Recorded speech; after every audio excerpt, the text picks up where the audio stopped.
ஆண்டவரும் இரட்சகருமாகிய இயேசு கிறிஸ்துவின் ஈடு இணையற்ற நாமத்தில் அன்புக்குரிய சகோதர சகோதரிகளே, இந்த வீடியோ வாயிலாக உங்களை சந்திப்பதில் மிகுந்த சந்தோஷம். இந்த நாளிலும் வாசிக்க வேண்டிய வேத பகுதி உபாகமம் புஸ்தகம் 14வது அதிகாரம் 29. லேவியனுக்கு உன்னோடு பங்கும் சுதந்திரமும் இல்லாதபடினால் அவனும் உன் வாசலில் இருக்கிற பரதேசியும் திக்கற்றவனும் விதவையும் வந்து புசித்து திருப்தி அடைவர்களாக. அப்பொழுது உன் கை செய்யும் வேலையில் எல்லாம் உன் தேவனாகிய கர்த்தர் உன்னை ஆசீர்வதிப்பார். ஆம், அன்புக்குரிய சகோதர சகோதரிகளே, இந்த நாளிலும் செய்தியின் தலைப்பு கர்த்தர் உன்னை ஆசீர்வதிப்பார். கர்த்தர் உன்னை ஆசீர்வதிப்பார். ஒவ்வொரு மனிதனையும் கர்த்தர் ஆசீர்வதிக்கிறார். ஆதாமை கர்த்தர் ஆசீர்வதித்தார். எல்லாவற்றையும் உண்டு பண்ணி, எல்லாவற்றையும் அழகாக உண்டு பண்ணி அவன் கையிலே கொடுத்து அவனுக்கு கற்பனைகளை ஆசீர்வதித்து கற்பனைகளை கொடுக்கிறார்.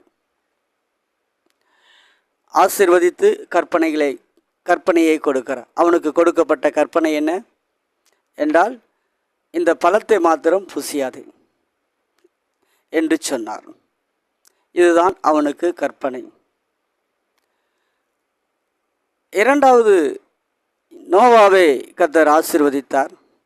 அவனுக்கு கற்பனைகளை எல்லாம் செய்து முடித்து அதை ஜெயம் பெற்ற பிறகு அவனை ஆசீர்வதித்தார்.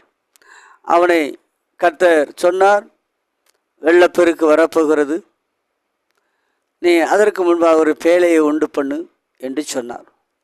அந்த பேழையை உண்டு பண்ணி அதிலிருந்து அவன் வெளியே வரும் பொழுது கர்த்தர் அந்த கற்பனைகளை செய்து முடித்த பின்பு அவனை ஆசீர்வதித்தார்.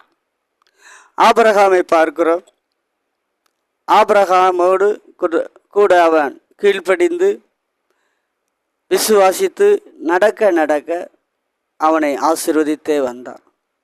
ஆம், அன்புக்குரிய சகோதரர்களே, இந்த நாளிலும் தேவன் உங்களை கர்த்தர் ஆசீர்வதிப்பேன் என்று சொல்லுகிறார்.